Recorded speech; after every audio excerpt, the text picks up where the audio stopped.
He's a very intelligent basketball player, smart. He plays within himself. We really want to run our offense through him. You are Locked On Fantasy Basketball, your daily podcast on fantasy basketball. Part of the Locked On Podcast Network, your team every day.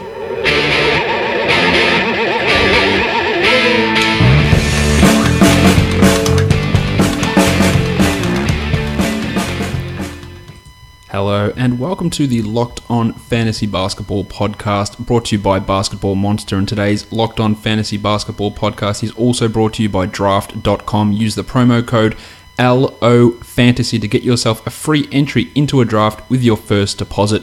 My name is Josh Lloyd, and as always, you can find me on Twitter at RedRock_bball. We are going to recap what day? Tuesday's games? Yes, Tuesday's games, and then we're going to preview a massive 12-game Wednesday. So, let's get to it. A quick note though, today's podcast, I am recording it a little bit early. It is currently halftime in the Detroit and Lakers game, so we'll see if by the time we get to that game I can cover it, because I do have to, I am pressed for time today because it is my mum's birthday. So if you guys who are on Twitter, you want to go and give her a happy birthday shout out, you can do that on Twitter. Her Twitter handle is at Robin, ROBYN, Lloyd01. You can go wish her a happy birthday there. It's her birthday today, so I've got to get the podcast done just a little bit early so we can go and celebrate her birthday later tonight. So that is why the podcast is recorded just a little bit early, halftime in that late game. So I won't do a full wrap-up of that Pistons-Lakers game, but the other three games will be done, and of course we'll get into the big 12-game preview for Wednesday. We will start off today's show by talking about the monstrous line of the night, and in fact today's monstrous line of the night, today's waiver wire line of the night, today's young gun of the night, it's all the same person, because it's Mike James of the Phoenix Suns. Yes, Mike James, not the old Mike James who is 40 years old and used to play for the Bulls. This Mike James who used to play over in Europe, who is a current two-way contract guy. There is almost no doubt in my mind he'll be converted to a full contract. The Suns just need to find an extra roster spot for that to happen, and I assume that will happen with an Eric Bledsoe deal at some point to create that roster spot. But Mike James is your monstrous waiver wire and young gun of the night. In the game against Brooklyn, James was fantastic. He had a career night, played 29 minutes and scored 24 points. 3 triples, 3 rebounds, 5 assists, 4 steals, 1 block. He was 9 of 16 from the field for 56% and hit all 3 of his free throws. He was also a fantastic 3 of 4 from 3. He has been really impressive this season. He's the 80th ranked player so far in his 23 minutes per game. A lot of that's fueled by his 48% three-point shooting, which in turn has brought his field goal percentage up to 45. So you can see that he's not hitting his 2s at a very high rate, but the 3s are actually carrying him there. 13 points, 2.5 rebounds, 3.5 assists, a steal, and 1.5 3. The problem is with Mike James is it appears like every second game him and Tyler Ulis are alternating strong performances. In the first game, when Bledsoe left, he played 27 minutes and scored 18 with 7 assists. Really good night on 80% shooting. The next game, 22 minutes, 5 and 4 on 11% shooting. The next game, 9, 3 and 4 on 25% shooting. So he's had 2 really strong games fueled by good shooting, and he's gotten the extra minutes and the numbers have come. 2 games where he hasn't been as good. But overall, as you can see, it is translating into top 100 value. Now, I fear that there's going to be a timeshare between him and Ulis consistently.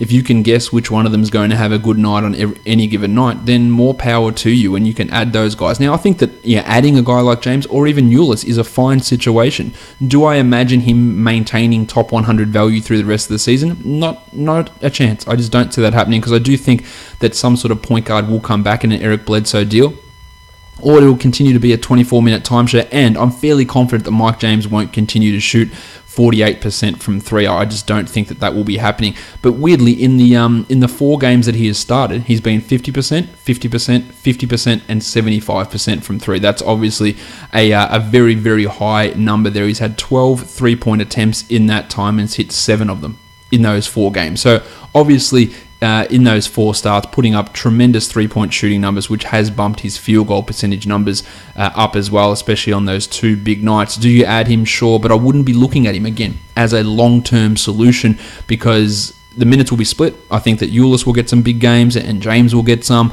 and then there's a chance of someone else coming in. So there is that risk. It depends on who you're going to drop, but if it's a streaming type player that you've got, if it's the Blue Swimmer, for example, who I don't think is very good and you're well aware of that, I would be okay doing it and just seeing what you can get out of James for a week, for 2 weeks, and see how that all pans out for him. Because he has been impressive, but he's been impressive 50% of the time.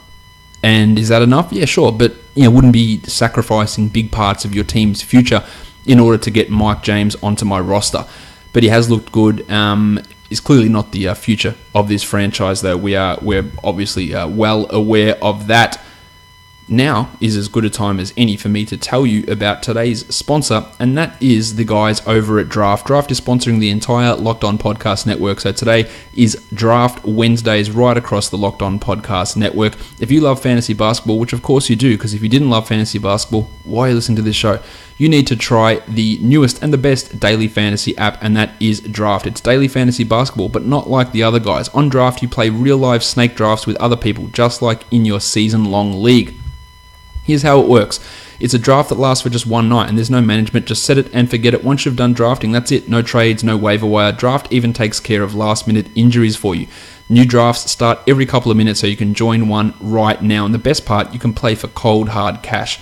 Drafts start from just $1, so there's a draft for everyone. No salary caps, just play in a real live snake draft, just like you play with your friends in a season-long league. There's no worries about salary caps or fitting people in or people having the same lineup as you. It's impossible with the way that Draft does it, because it is a snake draft like you do in your season-long leagues. Come and join up with Draft today. Download the app anytime. Just search Draft in your app store and join a game in minutes, or play right from your computer on draft.com, whatever you want. For a limited time only, all new players get a free entry into a draft when they make when you make your first deposit. But you have to use my promo code, which is LOFantasy. That's right, play a real money game for free just for using my promo code LOFantasy on your first deposit on Draft. And when you do that, you will see a Locked On League appear in the Draft lobby, and you can take on other listeners from listeners to this podcast, other listeners across the Locked On Network, and the hosts of the Locked On podcasts as well. That was a weird sentence to say. They will all be taking part in those drafts. So join in, look for the Locked On League in the lobby, and use that promo code LOFantasy to make that league appear. Time for the dud of the night. I've been pretty vocal about my thoughts on Bud Hield. I don't think he is very good. I don't think he has very much upside. I don't think he's going to become very good. Now, at the end of last season, he made me start to question my thought process, and he did start to look quite good in that post-All-Star break period for Sacramento. But he started this season off fairly putridly, to be honest. He hasn't looked really good in any games. In this Sacramento, another smashing, I'm going to talk about the Kings later. He only played 19 minutes. He had 4 points with 2 rebounds, no assists, didn't hit a 3, was 2 of 9 from the field, and just had 1 steal. Buddy Hield is currently the 218th ranked player this season. He's playing under 24 minutes a game because, let's be honest, he's being outplayed by other players. Bogdan Bogdanovic, Garrett Temple, the De'Aaron Fox. They're running with Fox and Hield backcourts in preference to Hield because he just isn't that good. There is no reason, in my opinion, to hold on to Buddy in 10-team leagues, and I wouldn't be doing it in 12-team leagues. If I'm in a 14-team league, I would probably hold on to Bud, but at this point, he feels like a 3-point streamer only, and at the moment, he's not even doing that. He's hitting 1 3 a game.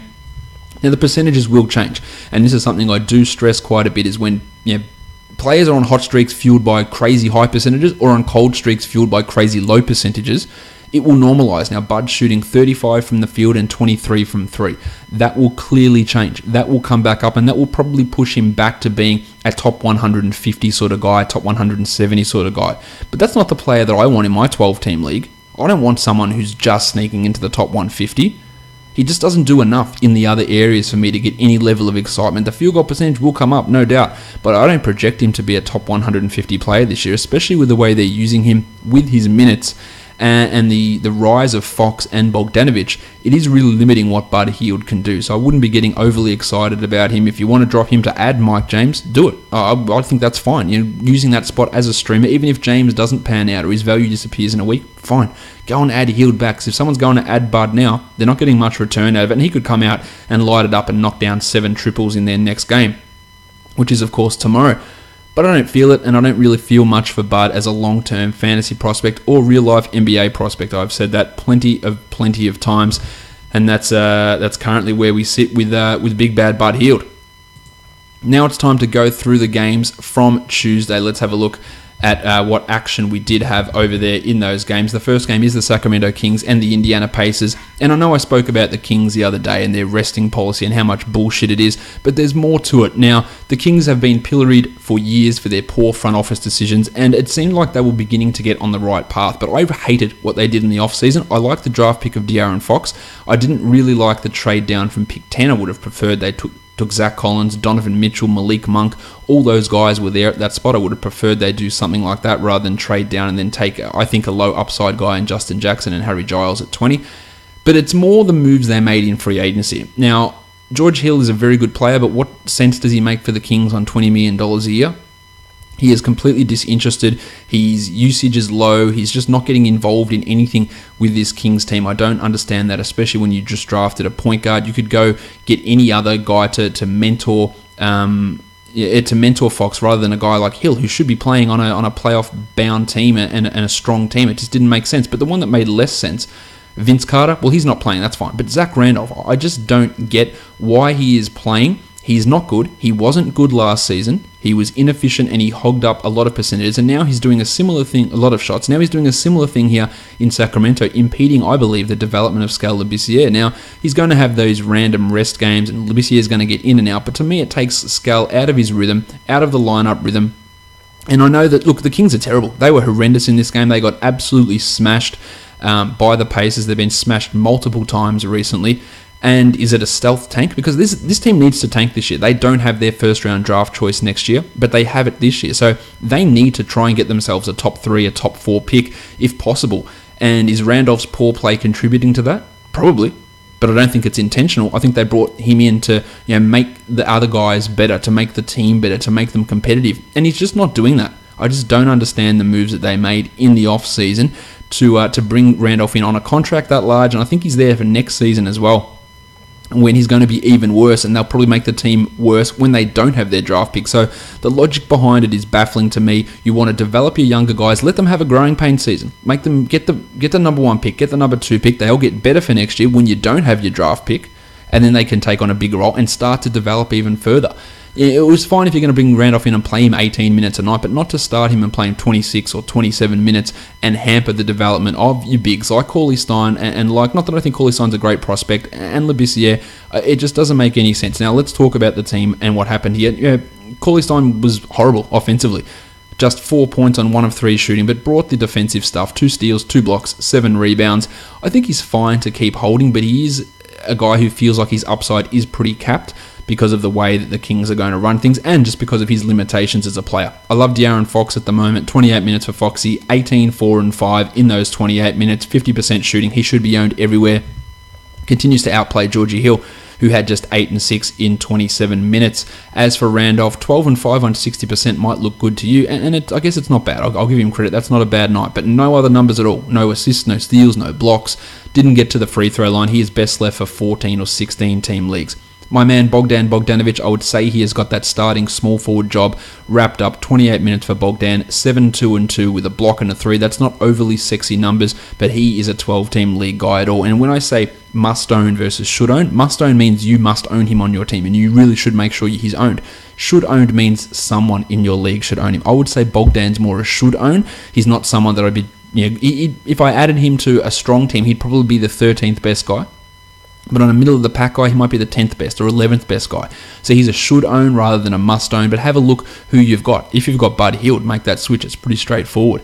If you've got Zach Randolph, make that switch. It's pretty straightforward. But he might not be the right guy for you. But just have a look at it. Vince Carter was a DNP CD in this one while Garrett Temple rested.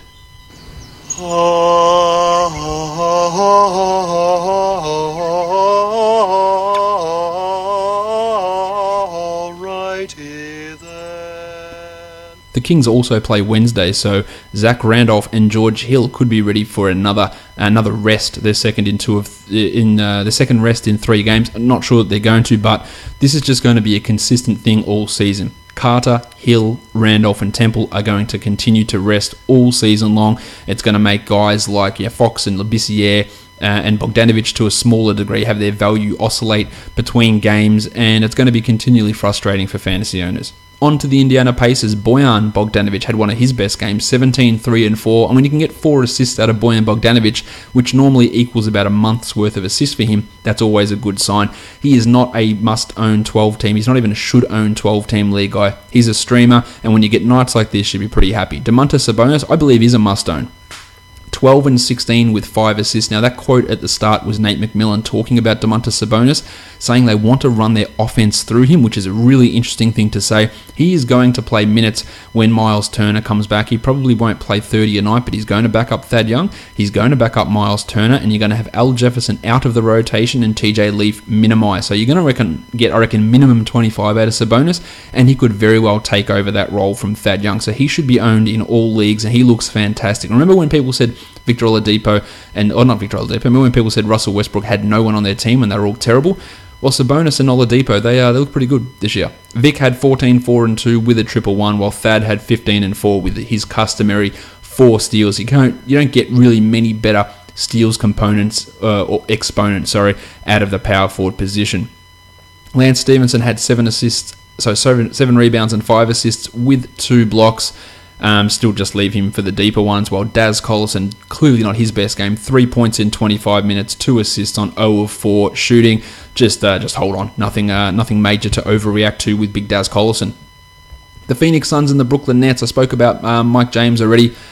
Devin Booker, have to give him credit. A massive, massive night from Booker. 32 points with 5 triples, 7 rebounds, 4 assists on 50% shooting. That's 2 consecutive games for Booker with 50% shooting from the field. He's looked much, much better this season. He's a guy that people were reaching quite a bit for in drafts, but I was okay with getting him in that 50 range just because of his scoring ability and if the efficiency comes with it. And then with Bledsoe already gone, he's starting to get more assists as well. He's putting up some really, really good numbers. TJ Warren looked disappointing at halftime and then came in and scored 14 fourth quarter points to end with 20 and 11 with a block on his customary 58% shooting. But he only played 25 minutes, continuing to split the minutes with Josh Jackson evenly at small forward. And that's the number that I guess concerns me. 20-11 is brilliant. Warren does have some value, but if he's playing 25 a night, I'm not counting on 20 and 11, and I'm also counting on the fact that he won't play Brooklyn every single night. So Warren is a guy that in 10-team leagues, I don't really think you should own him. In 12s, I can see it, but he's on really, really thin ice, and you're not playing Brooklyn every night, so this sort of production won't be possible. Dragan Bender. Bite my shiny metal ass. 27 minutes for Bender, 10, 3 and 3 with a block and 2 triples. He is a better player than Marquise Chris, but he is a worse fantasy player. So even though he has outplayed Chris comfortably the last 2 games, it doesn't mean that he is a guy that I want to add in 12-team leagues. He would probably need 32 minutes, and I'd need to wait till his 4th season in the NBA before he becomes a real reliable fantasy contributor. For now, he's like a 14 to 16-team league guy, but I feel pretty good that he's going to be getting 25 minutes a night. As for Chris, 21 minutes, 5, 5 and 2 with a steal and a block. He started, he ran into foul trouble as he always does. It's pretty much getting close to drop city for him, especially in a 10-team league. As you know, I don't believe in his talent. I don't think that he is I am 100% sure he is not a good NBA player at this point. I'm less certain of whether he becomes one or not. He very well could be because he is young. He did start playing basketball quite late. But it's his attitude, it's his mental aptitude, it's his concentration, it's his pettiness that all bothers me significantly with Chris. And I think it is going to limit what he can do. He just appears not to know what he's doing. And that could all come because the physical skills are tantalizing. But I just do worry about him. And Bender is a better player than him in my opinion. For now, in 12-team leagues, he is in that drop zone. It depends on who you'd be going to add as to whether he does, in fact, end up getting dropped. But he's getting close to that given the way he's been performing. Tyson Chandler had foul trouble too, 2 and 13, while Alex Len had 6 and 15 in 25 minutes. I'd prefer Len over Chandler in standard leagues pretty clearly. While Josh Jackson, he's not shy about shooting, that's for sure. 4 of 14 for 8 and 6. He is a 16-team league guy, 14-team maybe. Wasn't a good Tyler Ulis night. Only 19 minutes with Mike James going off 11, 2 and 2. Like, efficient, the scoring was okay. And as I said earlier about James, it's just a toss-up as to what's going to happen with these guys on a nightly basis. For the Nets, D'Angelo Russell played 29 minutes and scored 33 points with 6 rebounds and 4 assists. Really good stuff. Heaps of shots for him. Good to see him back after 2 down games coming off the knee injury. While Spencer Dinwiddie, Closed the game out next to Russell, played 22 minutes and had 15 points with 4 assists and 2 steals. Really efficient, 50% shooting. But one thing that I did mention the other day is that he got the big minutes in the game where Damari Carroll was out, where they had to push the blue swimmer, Alan Crabb. And shout out to the person who says that I give the blue swimmer nickname to 3 people. I don't, clearly. It's always Alan Crabb. I'm not sure who else you think the blue swimmer is, but Alan Crabb is the blue swimmer. With Crabb pushing to the 3, it meant there were more minutes at the 2, and that's what did pan out here, but that's still a really productive night from Dinwiddie, and he is fine to go and add. We're not in a situation where the Nets are likely going to bring someone in to take that role off him, so I think 22 to 23 minutes for Dinwiddie is fine. I just don't expect him to be as productive as this in 22 minutes a night going forward, but I do like his game and he's putting up good numbers. Rondé Hollis-Jefferson clearly is a must-own, 21-7, a steal and 2 blocks. He looks like This is the third-year breakout that we talk about. He looks solid. He's not losing that job. The minutes are pushing up. Has to be owned everywhere. While Damari Carroll came back from his 1-game absence and had 13-5 with 4 steals and a block, also has to be owned. If he didn't have his percentage issues in this game, he would have been right up there in consideration for the waiver wire line of the night, or actually no, because he's 71% owned, up there for the monstrous line of the night. Perhaps really well-rounded performance. Karis LeVert, the minutes are still there. The shooting is a worry. 11, 2, and 3 in 28 minutes. I would prefer him over Alan Crabb, but I would prefer Rondé over LeVert and Carroll over LeVert. He still has some 12-team value. The minutes are fine. The shots will start to come around, but I can understand if you want to drop him. His upside isn't all that high where you have to just hang on to him in all scenarios. Jarrett Allen was out of this one, so Tyler Zeller got some playing time, 4 and 4 in 17 minutes for Zeller. Well, Trevor Booker, if you're still owning him in 12-team leagues, that's done after that first breakout performance. The Thunder and the Bucks. The Thunder smacked the Bucks. So the minutes were all sort of all over the place. And by all over the place, I mean they were really, really down. Steven Adams just 18 minutes, but another big night from him. Paulie George had 20. Melo had 17 and 8 with a 1-1, while Westbrook had 12, 10 and 9. But none of those players got to 30 minutes. In fact, the only player to get over 30 was Alex Abrines, who hit a couple of threes, while Jeremy Grant played 29. He had 17, 4 and 2 with 2 steals. He's providing some sneaky value. He's playing the role that we thought Patrick Patterson would play this season, and he's getting 25 minutes a night almost every night at the moment, and that has 14-team league appeal, marginal 12-team streaming appeal, but just keep an eye on what he can do, because he can be that guy that gets you some defensive numbers, and that clearly can be useful. Josh Hustis had his rookie option decline today, as did Jahlil Okafor, and as did Mario Hezonja, so some real weird stuff going on, as did Bryce Johnson, actually. Shout out to Mike Wilbon. With those guys all having their rookie option decline, now Jahlil Okafor is seeking a buyout from the Sixers, so that's an interesting one to keep an eye on. Maybe if you've got a spot in a 14-team league, I might grab Okafor and just wait it out for the next week or two and see what happens, because there's some value there if he goes to the right situation. But that is an interesting situation that they declined all those rookie options. Not much really to talk about with the Thunder here. This was a massive smacking. On the Bucks side, there's not much to talk about here either. Giannis scored 28 with 8 boards and 3 assists, but no other player scored in double digits. Chris Middleton struggled, 9 and 7, threw a ball at Steven Adams, so that was awesome. While Brogo only played 20 minutes, 4 points with 4 assists. Not his best night, but really hard to read too much into all the minutes in this one. John Henson played the backup role there with the other guy who I cannot remember. Greg Monroe. With Greg Monroe out, Henson put up okay numbers, getting 3 blocks there, while McCurr started and scored 8 points. But Henson's the guy you want for 12-team leagues. Even though he only scored 1 point, he did have 3 blocks in this one, so you can forgive him there. He is going to have some decent value for the next 2 weeks, at least. Not much else to really comment on with the Bucks, because again, it was a massive blowout, and we had the minutes sort of all over the place, sort of scattered because of the way that the game went down. All right, that again, I don't think that Lakers game is finished. Let's go and just check it out to make sure that it isn't finished while I'm talking here in this pod. Where are we up to? Where are we? No, they are midway through the third quarter. So at the moment, the Lakers have actually got a big lead over the Pistons. The Pistons are coming to the end of that what do we call it? Road trip. That's the word. And look, if anything major happens from that, I will cover it in tomorrow's show. What I'm going to do now, I'm going to take a quick break, and then we're going to come back and we're going to talk some DFS action for Wednesday's 12-game slate.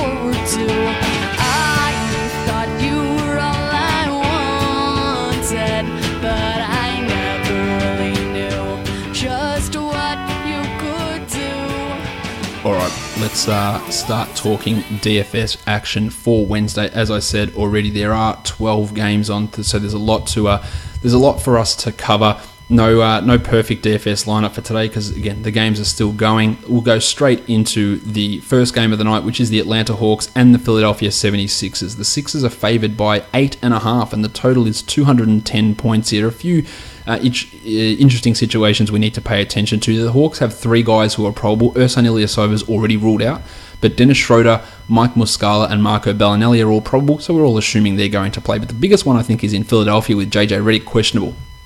If Redick is out, it really does bump up Dario Saric's ability to be a DFS option. He played 31 minutes in the last game, and it increases the safety of TJ McConnell. I think McConnell's a fairly safe play anyway, but with Redick out, he gets more minutes there, and Bayless gets some more playing time as well and becomes more of a tournament option. So that is the one we do really need to pay some attention to for DFS. But again, it is the opposite of the last. It is the first game of the night, so we'll know before lineup locks. At point guard, McConnell is at 5,000 over on FanDuel. He's averaging 34 across the last three. He had 29 in 26 minutes against the Rockets. At 5,000, he is totally fine to even one of your first guys you lock in. Here's my $5,000 guy, and then I can go and get.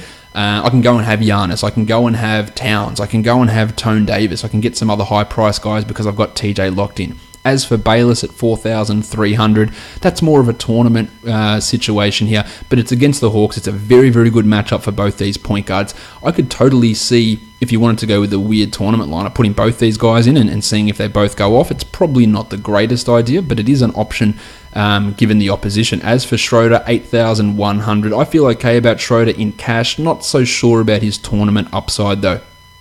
Isaiah Taylor, Malcolm Delaney, nah.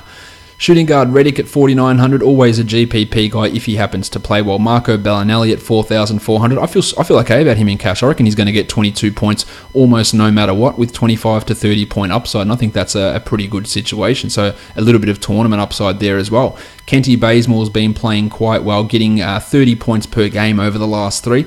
He is at 5,800, so it puts him probably just a little bit too highly priced. And with Bob Cove lurking there on the wing, it does lead to some defensive issues. So I might fade Bazemore in this case. If it was at, say, 5,200, I'd be all over it. 58's probably just a little bit too high. Speaking of Bob Cove, he's at 6,400. I love the ability here against the Hawks for him to go off.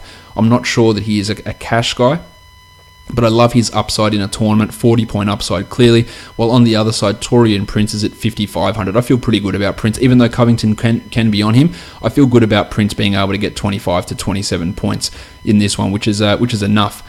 Justin Anderson at 3,100. It's not really doing too much for me. At power forward, we've got Johnny Collins, the Baptist, 5,300 for Collins. He had 25 in the last game. He's got a level of value there. It is a decent matchup for the Baptist as well. I wouldn't feel totally confident about locking him in cash, but it's definitely not a horrible spot. He's more of a GPP guy, while Saric at 38. Love that. If Redick is out, he dropped 22 in 31 minutes, and at 3,800, that is a significant level of value. Benny Simmons is at 9,200. That's getting up there, but at this point, I just think that Simmons is going to get 40 every night. It's just the way it feels, and I don't see the Hawks being able to stop him. I feel like 40 is almost the floor for Simmons, with 50-point upside. Really like him for cash as a strong power forward option, and he looks awesome. And at this point, it's going to take a miracle for him not to be named an all-star, it feels like. Amir Johnson at 3,400. Strong game from him in the last one. I wouldn't feel too great about that happening again. At centre, Mike Muscala, 42. He's going to start at power forward with Ersan Ilyasova out. His salary has jumped by $700. So that takes away a little bit of the excitement, but the matchup is a good one for him. So I'd be okay with looking at him. While the process, Joel Embiid, 8,200. I think that's really strong for cash. There's tournament upside there. No problem. The Undertaker at 5,100. That's Dwayne Dedman. I think I will fade that one.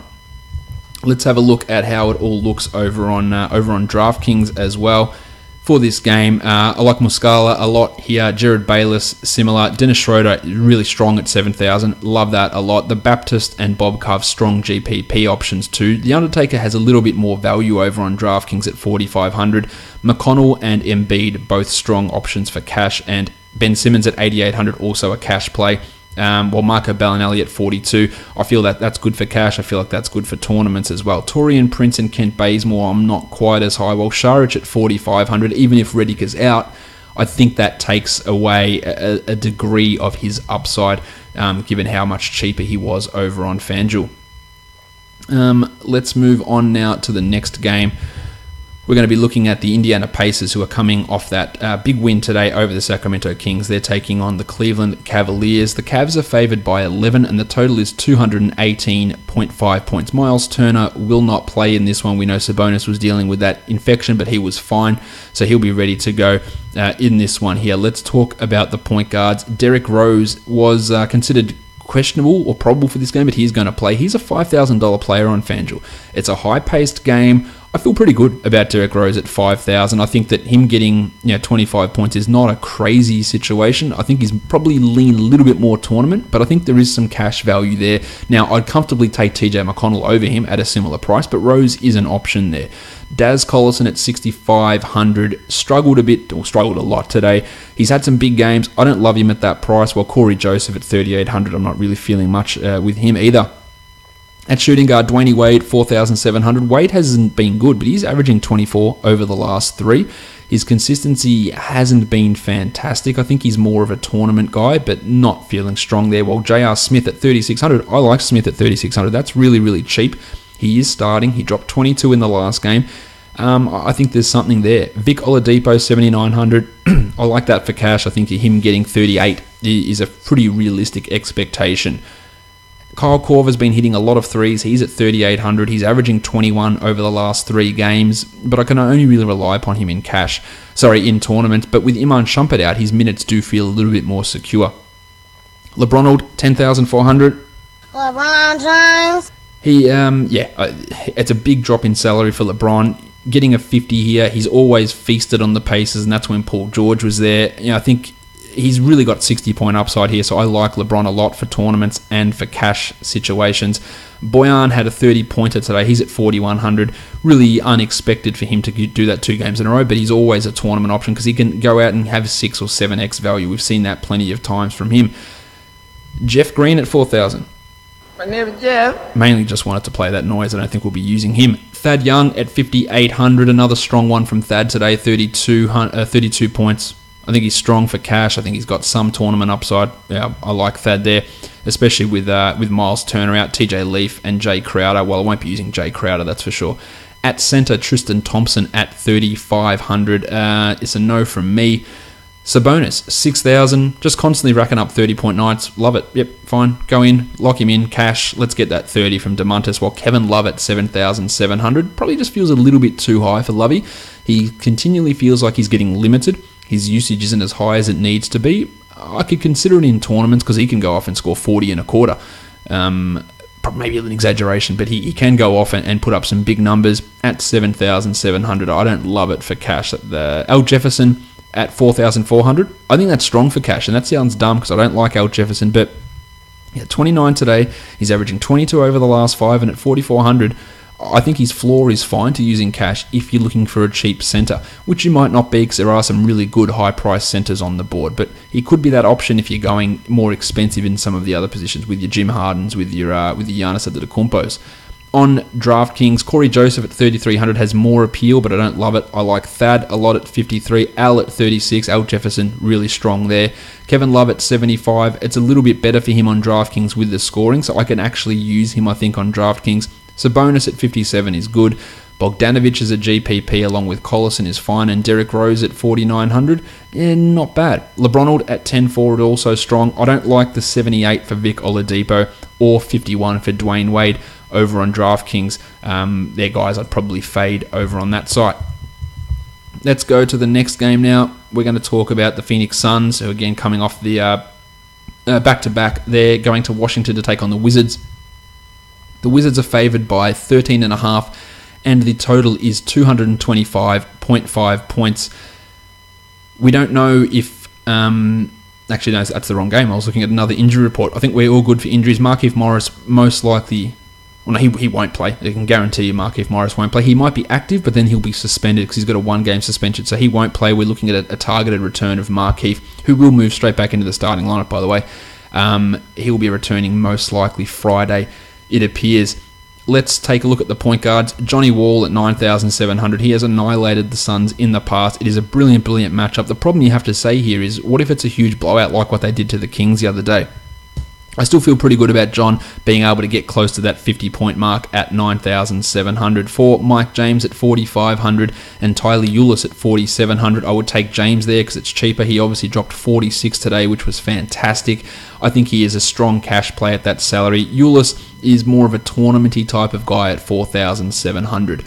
Timmy Frazier, no way. Braddles Beal, 7,200, has been a little bit down lately, but this is the matchup where you're going to get back into it. I think this is really not nice for him for cash, and he's got tournament upside as well. Well, Devin Booker at 72, yeah, massive game for him against the Nets today. 72 is a pretty decent price. Now, I think more people will be on Booker than Beal, so I'd lean Beal a little bit more in tournaments, but I could see using Booker in a cash game and getting him your 35 points and feeling pretty good about that. At small forward, Kelly Oubre at 5,100. He is quite up and down. To me, he's more of a tournament type guy. Well, TJ Warren, really big numbers for Warren at 5,100. I don't trust it though. 5,100 is not a high price, and he is averaging 26 over the past 5 games in only 25 minutes. And at 5,100, you say, well, that screams cash. But to me, he's just inconsistent and a tournament guy with a low-ish type upside with the minutes. Joshy Jackson, no thanks. At power forward, Dragan Bender is really cheap. He's at 3,400. He had 21 today.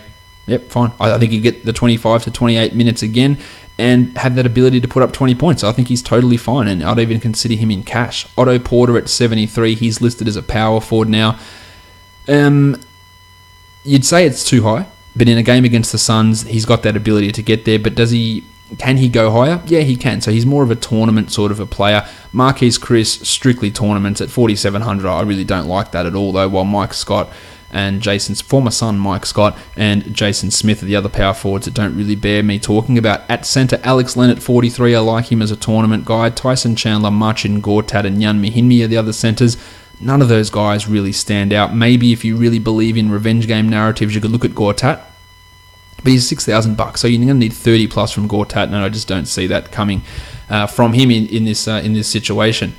Let's have a look over on DraftKings, how this game looks, what's different. Tyson Chandler is much cheaper at 4,100, but I think the upside's pretty limited. I like Johnny Wall, I like Braddles Beal, I like Bender. Ulis at 3,900 is a strong tournament play, much, much cheaper on FanDuel, while the Polish Hammer Marcin Gortat at 59 is a little bit of a better play, but still one that I'd probably fade. Mike James at 4,700, considerably higher price than what Ulis is. I think a lot of people will be getting back on James in this one, and with John Wall guarding him at that elevated price, I think he's a DraftKings fade, while Oubre is, again, just a tournament sort of guy. TJ Warren, a similar thing. Devin Booker, a little bit too high, I believe, at 7,800 over on DraftKings. All right, let's take a look at the next game, which is the Milwaukee Bucks and the Charlotte Hornets. The Hornets are favored by 3.5, and the total is 203 points here. The Bucks obviously coming off that smacking at the hands of the Thunder today, so they'll be looking to exact a level of revenge. At point guard, we've got Brogdon at 6,200. Wasn't the best game from Brogo today. This is a really nice matchup for him, so I'm back on board with using Brogo. Kemba Walker's at 8,400. That's pretty highly priced for Kemba. I like what he's been able to do, but that feels just a little bit too high, especially against a Bucks team who is quite good defensively. Matt Dellavedova, yeah, that's a no. At shooting guard, Tone Snell, 3,500. A bit of a better game from Snell today, but always just a tournament type guy, same as Malik Monk, who actually did have 24 points in his last outing. He's at 3,800, but I don't feel strongly about him. Chrissy Middleton's at 73. The matchup is not bad for Middleton. He was poor against the Thunder. He'll be looking to bounce back, but I'd only look at him as more of a tournament guy. Well, Jeremy Lamb at 66. That's too high for Lamb. I love what he's doing, but 6,600 is too high. I just don't feel confidence in him getting 33 every single night. Now, in saying that, he's averaged 33 over the last 3 games, but just 28 in his last one. The matchup with Tone Snell and with Giannis and with Middleton defensively, that could really bother him. I think that's a little bit too high for Lammy. The Baconator, 3,100. Not really feeling that for Dwayne Bacon. At small forward, Michael Kidd-Gilchrist, 4,500. Well, it helps that he's never missing a shot ever again, apparently. I think he does have some value here. I just fear that maybe him defensively on Giannis might limit his offensive ability, but I think there is some value in Kidd-Gilchrist. Hopefully his minutes are back to 30 as well. Yanni's at 12.6. I think in cash he is fine, but if you're going to fade him, it's a 12-game slate to fade him, and that'd be the time. At that sort of price, he's definitely fade worthy. Power forwards, John Henson, 4,800. Stinker today. He'd be looking to bounce back in a pretty good matchup for him, so I'm okay going with John again. Frank the Tank at 5,300. Didn't like the minutes distribution with Cody Zeller back, so he's a fade there. At centre, Dwight's at 7,400. Terrible in the last game, just 11 points, but I don't think McCurr or Henson are really going to bother Howard too much, so I'm back in on Dwight at 7,400. As for Thon at 3,700, more of a GPP guy, if anything. Cody Zeller, big game last one, but I just don't trust the production in limited minutes to use him. On DraftKings, we've got Kid Gilchrist at 4,000. I like that. Brogdon, Henson, and Walker are all strong plays on DraftKings as well. I like Yanni at 12,000, Dwight at 75. Marvin Williams has been decently strong recently, and he is sub 4,000. So that does give him an extra level of value, but probably more of a tournament type guy, while McCurr and Monk, two guys who I'd look at as being just tournament type players. Let's move on to the next one. We have, who have we got? We've got the Sacramento Kings. They are taking on the Boston Celtics. The Kings on their second half of a back-to-back. The Celtics favoured by 12.5, so lots of blowout potential in these games. A really low-paced 198 total as well. We don't know if Randolph or Hill will play at this point. Obviously, if Hill is out, Darren Fox gets a boost. If Randolph is out, Labissiere gets a boost. We assume Garrett Temple will be back in this one as well, which should cut some of Justin Jackson's minutes out. At point guard, Irving, 8,400, has been really putting up some good numbers lately, but the blowout potential does leave him with a bit of risk, more of a tournament type of guy. While Georgie Hill at 44, I'd look at as a tournament if he plays, while De'Aaron Fox at 53. I feel strong about I feel strong about Fox as a cash guy and as a tournament player. Shooting guard, Bogdan's at 4,500. It wasn't quite there where he needed to be today, just 15 points. I think he does have some value in cash, but he's not a strong must-play guy. Marcus Smart at 63 is too high. Temple, Rozier, Bud, Malachi, I don't think any of those guys are supreme GPP guys or cash guys for that matter. At small forward, Jaylen Brown's at 53. I feel pretty good about Jaylen at 53. Not a high price. I think he's got some significant value there, although his numbers have dropped off, averaging just 20 points over the last 3 games after that red-hot start. At power forward, we've got Zach Randolph at 4,500. I don't expect Randolph to play in this one, so Labissiere at 4,900 becomes more appealing, and he becomes, I think, a strong cash guy. Jason Tatum at 58. Probably just a bit too high for Tatum. This is an opportunity, though, in a really good matchup, so if there's any time I'm going to use Tatum at 5,800, it's probably going to be against the Kings. At centre, Willie Cauley-Stein at 5,300, more of a tournament guy, while Al Horford at 7,000. Love that price, love what Al's doing. Great matchup for him. I'm in on Al Horford as a cash and a tournament guy. Bainesy at 3,700. The minutes are there. I think that's fine for cash, and much like I spoke about with Al Jefferson, if you want to go cheap at centre, Baines at 3,700 is a significantly valuable player. Let's move ahead now and look at DraftKings for that game. Marcus Smart, huge value difference with him on DraftKings versus FanDuel. He's at 5,600 over on DraftKings, and he does have some value. I like Skal, like Bogdan a little bit, but overall there's not as much value on DraftKings in this game as there is on FanDuel. Al Horford is too highly priced. Kyrie at 85 is too highly priced with the blowout risk. Jason Tatum and Jaylen Brown are both too highly priced, while De'Aaron Fox at 57. If we hear that George Hill is out, I'd be more in at Fox at that price. Otherwise, I'd just consider him a GPP type of a player. Let's move on to the next one. We have got the Chicago Bulls, yes, and the Miami Heat. No line is currently out for this one because we don't know the status of Hassan Whiteside. Goran Dragic, the iron shoulder, is also listed as probable with an illness, while Chrissy Dunn is probable with his sore finger that caused him to miss the start of the season.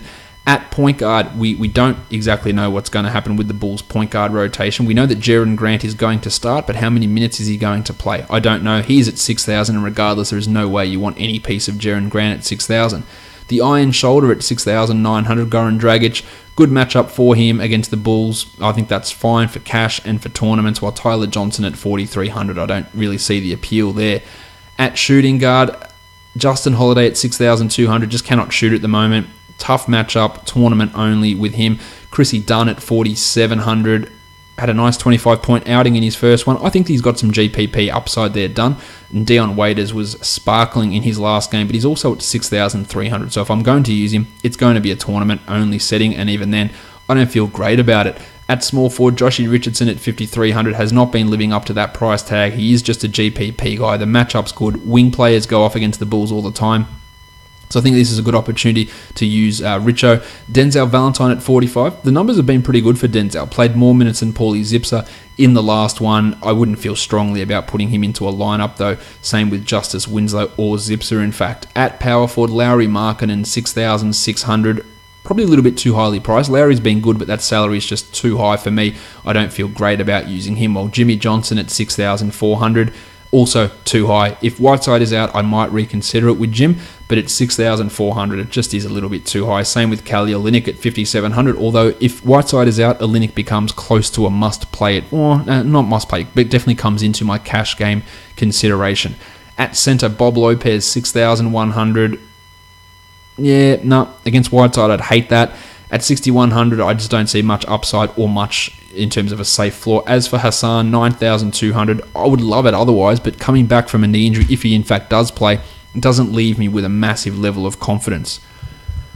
Over on DraftKings for this game, Lowry at 6,100, a little bit more value given the 3-point bonus. I think he has some value there. Whiteside's at 7,900, so you might want to throw that into a tournament, a significant price discrepancy, and Dion Waiters at 58 is also a GPP guy. Dragic, Holiday, Josh Richardson, more tournament guys, although Dragic is an okay cash play. And Jim Johnson's at 61 and Kelly Olynyk at 5,600. Those guys come into consideration if Whiteside does happen to miss his 5th or 6th consecutive game, whatever the case may be. The next game is the Houston Rockets. They're taking on the all-conquering New York Knicks. The Rockets are favoured by 5 points in this one. The total is 212. We know that Chris Paul is out. Jarrett Jack is likely to start again at point guard. His salary's gone up by $1,000 on FanDuel. He says now at 5,200, but I still think he's worth looking at. He's getting a lot of minutes. He's getting a lot of assists. I think at 5,200, he's totally fine to use in cash and in tournaments. Frankie Ntilikina, 3,700. Yeah, one of these games he's going to play more minutes than Jarrett Jack. I don't think it's going to be this one, so I'd probably leave him out.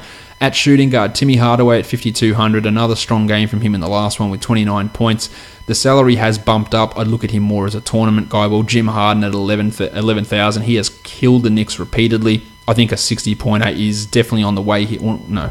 I definitely think that a 60-pointer could be on the way for Jim Harden. So at $11,000, I think he is a fine investment. Probably a better investment than the 12,600 you'd have to spend over on Yanni. Eric Gordon at 6,400. That's just too high for your expected return. While Courtney Lee at 47 has been putting up some pretty decent numbers.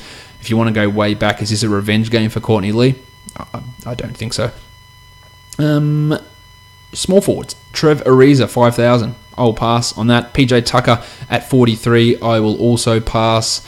Dougie McDirt at 3,300. McDirt had 18 points in that game against the Nuggets. At 3,300, you could do worse than including him into your tournament pool of players. At power forward, Ryan Anderson at 5,200. I think he's going to get real roasted in this game. That's a legitimate concern, but he's playing lots of minutes. But always, Ryan Anderson is a tournament-only guy. Porzingis. Sorry, Steve. 9,700 for Porzingis, averaging 53 over the last 3 games. Really, really crushing it.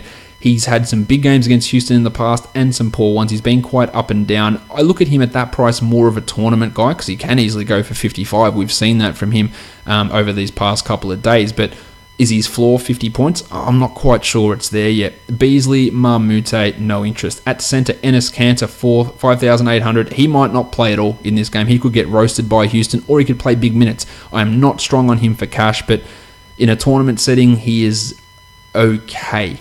Clint Capella, 7,600. I think this is a real big opportunity for Capella to go for 30 plus. So I like him, but that salary, man, it's just too high. I just can't see getting value at 7,600. Kylo Quinn was a monster in the last game. Throw Cock out into one of your tournaments at 4,600. He had 43 in the last game. Bill Hernan-Gomez, I don't think will be paying a large amount of attention to Bill just at this point. Over on DraftKings, Jarrett Jack at 4,700, love it. PJ Tucker has a bit more value at 3,900, while Jim Harden at 11, still a strong play. Trevor Ariza at 49, I don't really see the appeal, but I love Clint Capella at 68. Much cheaper price and a real big opportunity. Timmy Hardaway, GPP, Ryan Anderson, the same. While Porzingis at 8,900, I think that's really a cash play. It's a tournament play as well, but I really do like Porzingis for cash at 8,900 over on DraftKings. All right, let's move on to the next game. It's the Minnesota Timberwolves taking on the New Orleans Pelicans. The Pels are favored by 1.5, and the total is a very, very big 224 points. Injury-wise, we know that Rajon Rondo is out, and that's really all we need to pay attention to because everything else is steady as it has been for these teams for a while. At point guard, Jameer Nelson, 4,200. I thought Jameer was set for 30 minutes, and then the last two he's been like at 24 and 21. The numbers have dropped off.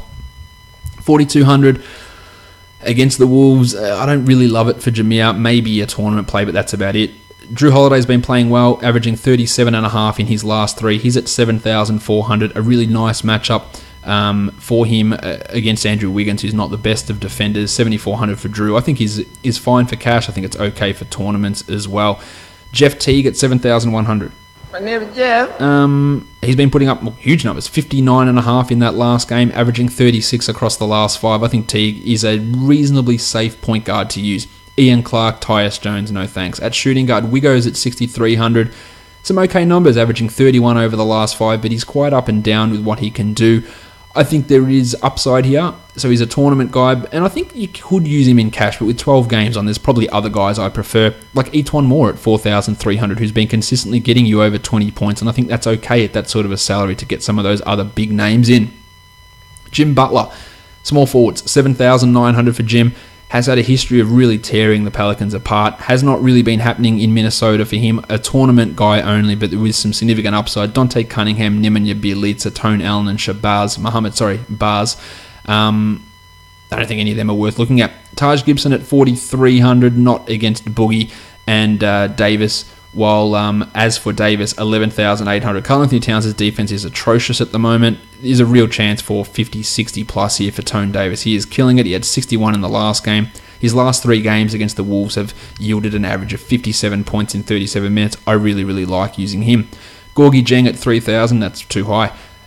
Diallo, Josh Smith, no. At center, Karl Anthony Towns, 9,800.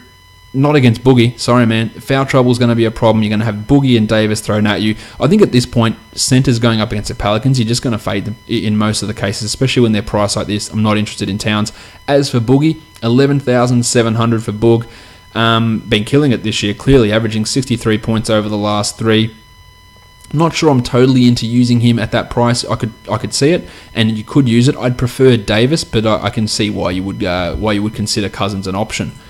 Let's flick that over to DraftKings and see what we've got there. Jim Butler at 71, more appealing on DraftKings, definitely. Towns at 9,000 is also more appealing, but I still lean fade. Love Jeff Teague at 64, Drew at 71, Davis at 11.2, and Boogie at 11.4. They all have value over on DraftKings, as does Etuan Moore at 42. Wiggos at 69, so probably just a little bit too high for Andrew Wiggins over on DraftKings. All right, let's move on to the next game. It's Orlando and Memphis, and probably the game we have the most unknowns about, with Memphis having both Marc Gasol and Mike Conley both listed as questionable. Any absence of either of those guys changes things up a lot. You want to be looking at guys like Tyreek Evans, Mario Chalmers, Brandon Wright, Jarrell Martin. If either Conley or Gasol miss, you're going to have guys like Dylan Brooks, Chandler Parsons, Jim Ennis. Usage is going to have to be absorbed right across the board. So make sure you are a member of Basketball Monster, and you can see what those changes would entail by using our what-if scenarios. And of course, when those changes go down, if they are ruled out, you can see how it affects all the projections for those players. We talk point guards in this one. Chalmers at 4,000. It is a tournament play because if Conley misses, he is going to have some large value. As for Conley, he has been struggling with this sore Achilles. His numbers have been okay from a DFS point of view, and at 7,300, I think he is worth looking at as a tournament guy in a nice matchup. He can easily get to 40, but the injury is a level of concern, clearly. Andy Harrison, Shelvin Mack, DJ Augustine, don't really like any of them. At shooting guard, Tyreek at 54, I love that. I think he's strong for cash. He's got massive upside, and it could really open up for him if both Gasol and Conley are out. He could be in for a monster. Love him at 5,400. Terry Ross at 42, always a tournament guy. Small forwards, Dylan Brooks at 3,800. I think Dylan Brooks at 3,800 is going to get you 20 points, and that's fine for cash with a little bit more upside if some of those guys miss. So I think he's okay. Jim Ennis at 39, more of a tournament guy. While Chandler Parsons at 38 has been playing pretty well. I think he could have the opportunity for some more usage. You'd have to be pretty ballsy to throw him into cash, but he is someone to look at. John Simmons at 5,000 has been crushing it. I think that Simmons at 5,000 is definitely worth a look. I'd be okay with looking at him in cash even. Bit more hesitant in cash, but I would look at him. He's been getting some extra minutes. They've been playing some no point guard lineups to get him and Ross on the floor together alongside Evan Fournier. So that is an interesting scenario. Fournier's at 7,300 and that's just too high for me.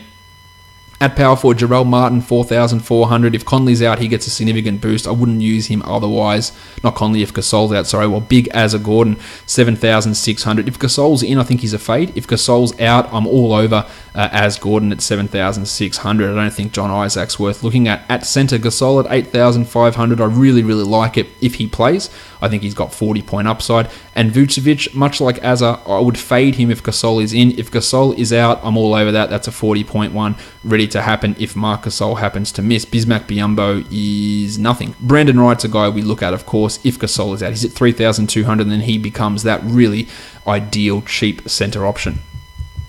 On DraftKings, we've got the value there for Brooks again. Conley at 68 and Gasol at 76 I like. Vooch at 7,000. I think Vooch at 7,000 strong even if Gasol plays. It is brilliant if Gasol is out.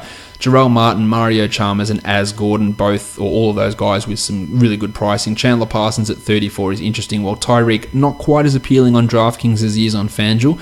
He's at 5,300, but he's been crushing it lately with that, and if one of those guys is out, I would smash the shit out of Tyreek Evans there. Evan Fournier, a much more appealing 6,600, and I would consider using him on DraftKings, and I wouldn't do it necessarily on FanDuel. All right, we're getting to the end of these games. We have got 3 more to go through. The first one is Portland and Utah. The Jazz are favoured by 4. The total is 196 points. Noah Vonleh will make his season debut in this game, so that cuts some of the value, maybe of Yusuf Nurkic, maybe of Ed Davis, maybe of Al-Farouq Aminu as well. Joe Johnson is out for the Jazz for the next 2 weeks, so some minutes can be picked up by Tabo Cephalosha, and that might in turn enable Don Mitchell to get some extra playing time, or maybe Jonas Jerebko comes into the rotation. They're not going to be big influences in DFS though. At point guard, ravishing Rick Rubio, 7,900. He's been killing it. I think that that salary is probably just a little bit too high for Rick. He did have 40 in the last game, but it's probably just a bit high, and I'll likely fade that. I'm also going to fade Dame Lillard. When he's got Rubio on him, he's on 9,300. I just don't think that's an ideal scenario for Dame. At shooting guard, you've got Rocket Rodney Hood, 5,300. Has been putting up some really good numbers. I still don't have full confidence in him, so he's more of a tournament sort of a player. CJ's at 7,500, and this is not the game to expect him to get his bounce back on. Really tough against the Jazz in a low-paced matchup. Pat Connaughton putting up some okay numbers or getting some okay minutes. He's at $3,000. You could do worse than putting him into a tournament and getting a low-owned guy that could pop off for 20 or 23. Don Mitchell, Alec Burks, not much for me to like there. Tarbo's at 3,300. I actually like Tarbo at 33. Some extra minutes for him there. We saw him have that weird double-double not too long ago, and he could really be a tournament factor. You could even consider him cash, I think, as well. Jingle Joe at 5,400, like that for cash, while Mo Harkless at 46, that's just not working for me. At power forward, Derek Favors at 5,600. Maybe an extra minute or so with Joe Johnson out, but I'm not really interested in Derek. While Aminu at 5,600, the return of Vonleh does lower his upside, so I'm not really keen there. I'm not going to be using Vonleh in his first game back, clearly. At centre, Yusuf Nurkic, 6,700. Been really disappointing, averaging just 24 over the last 3. In a tournament, yeah, sure, but it's Rudy Gobert, so that's a real concern, and it does take him away from being an awesomely useful player. Gobert was fantastic in his last one, putting up 61 points. He is at 8,700, probably more of a tournament type guy, just given the price rise, but he is obviously Rudy Gobert, and he can have some value when you get those blocks going. It's really, really good. Nurkic on DraftKings, 5,800. I like that. I like Rocket. I like Gobert at 8,000 on DraftKings a lot more. I like Lillard at 82 for a tournament only. Much, much cheaper. Jingle and Joe, Ravishing Rick. Ingles is a cash guy there. Rubio, I think, can be used in both at a cheaper 7,200 price tag. CJ McCollum at 68, I'd still probably fade him just given the matchup, but his salary's come down significantly, and that could lead him to have some value over on DraftKings. I won't be looking at Evan Turner or Aminu from a DraftKings point of view.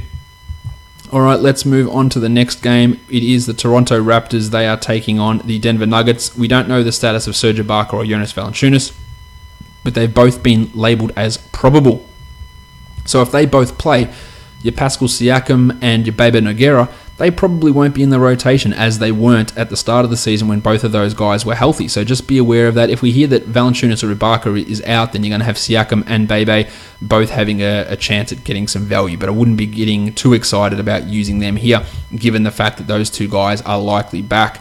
At point guard, the Blue Arrow, Jamal Murray, 5,200. A decent game from him in the last one. Shit matchup. A fade for me, more of a tournament guy, but not a strong one. Kyle Lowry at 75, in on that. I think that's cash. I think it's tournament. I do really like Kyle there. Delon Wright has dropped off a little bit, while Manny Moutier at 39. I think Moutier is fine at 39. The numbers have been good. I think he's got some upside. I think he's even got some cash reliability if you need to go cheap. At shooting guard, Gaz Harris at 58. Nice, Gary! Yeah, not bad. Getting 32 a game over the last three. Seems to have found his niche again. Yeah, I think that's fine for cash for Gaza. Farton Will Barton at 52. Only played 24 minutes but put up 27 points, which is some okay value. Probably more a tournament guy. Well, DeMar DeRozan at 81. I think that DeRozan, you're getting 40 for him. Feels like it's almost an every night occurrence, so that's okay for cash. Norm Powell, no thanks. At small forward, OG Anunoby is at 3,100. Put up 14 points in the last game. Looks really good on the court. The numbers aren't quite there, but he does have that tournament upside to go for 22 or 23, given his defensive abilities. Not strong on him. Same with Baby Neck, though, and Baby Neck at 4,900. That is Wilson Chandler. Not interested in him. CJ Miles, 3,500. It does make him interesting if he can knock down 7 triples, which he can do. That does give him tournament upside, but it's not high priority.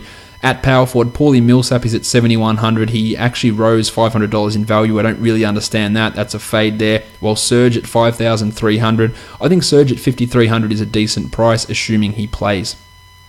The centers, Plumlee, Mason, $4,000. No. Nikola Jokic, $9,000. I think Jokic is a fade here at $9,000, a little bit too high. Valanciunas at 58. I just don't know what we're going to expect from him. Bebe gets the boost as a Siakam if these guys are out, but if they play, then there's no use in using them or Jakob Poeltl. Let's check out how that all looks over on DraftKings as well. Valanciunas is really cheap at 4,900, so I might throw him into a tournament. I like Gaz Harris at 54. Jokic is more appealing at 87. Baby Neck at 47, I don't really feel that. Paulie Millsap at 67, not loving it. The Blue Arrow is a tournament guy, while Kyle Lowry at 77 and DeRozan at 79. I think they're cash and tournament sort of guys over on DraftKings. Let's go to the last game, Game 12 on this busy Wednesday. It's the Dallas Mavericks, it's the Los Angeles Clippers, it's the DeAndre Jordan Bowl. The Clippers are favored by 9 and the total is 204.5. Dennis Smith is listed as questionable with his knee effusion issues, so that gives us some opportunities in tournaments to open up some other guys. JJ Barea at 42 is the number one guy that comes to mind. He could really have himself a 25-27 point night, so he would be a tournament option. Pat Beverly at 57 I think is decently strong regardless of Smith's status, and Dennis Smith at 5,700. Well, with Pat Beverly guarding him with his shooting way off with his knee sore, I'm not interested in him at 5,700. At shooting guard, Austin Rivers at 49. The numbers for him have been okay. I don't think there's much upside, but in cash, you could do worse, but you could probably do better. Lou Williams at 46, I think that's a strong fade. Wes Matthews, Yogi Ferrell. Ferrell, if Smith is out, would have appeal, but he's been really limited in the last 3 games, so not a strong option. Small forward, the Rooster, 6,100. Danilo Gallinari.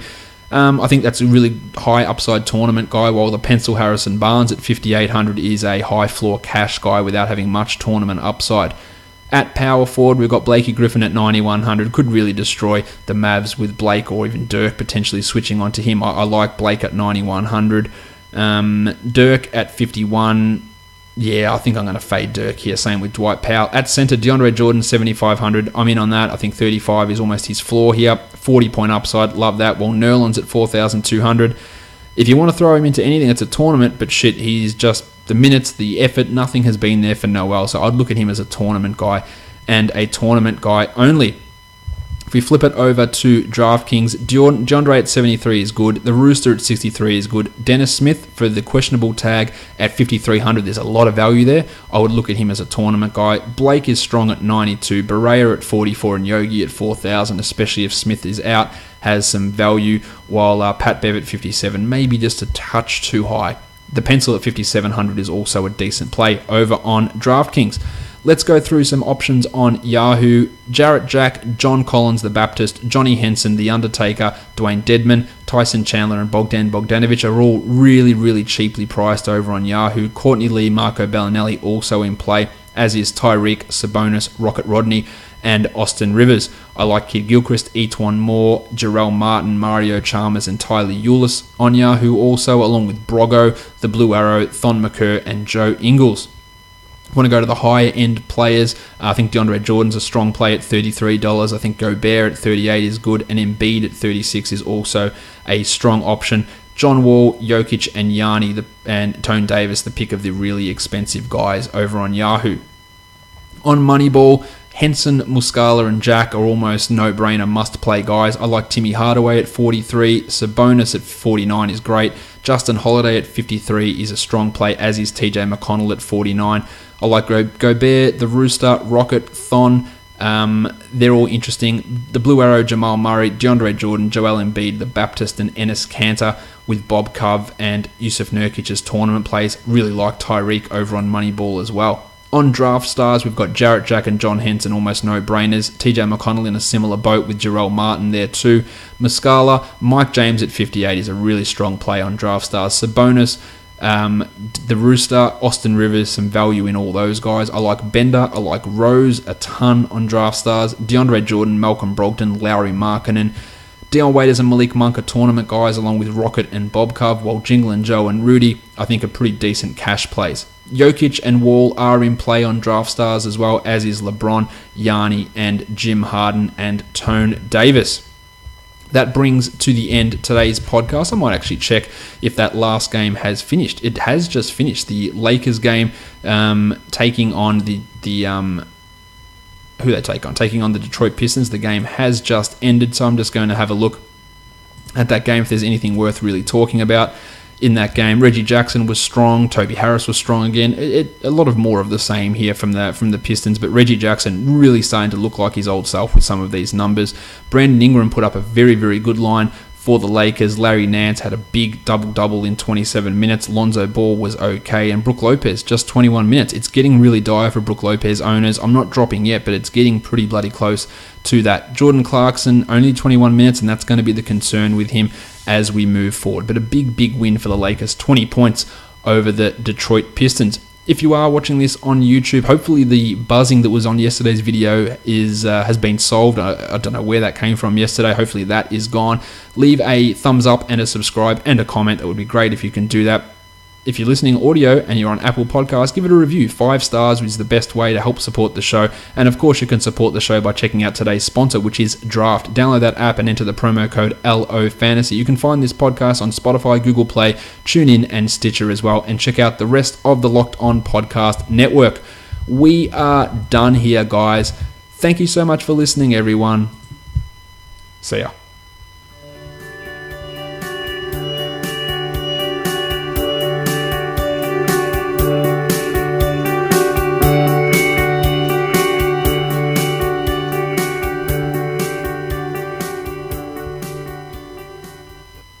Nate McMillan on Domantas Sabonis.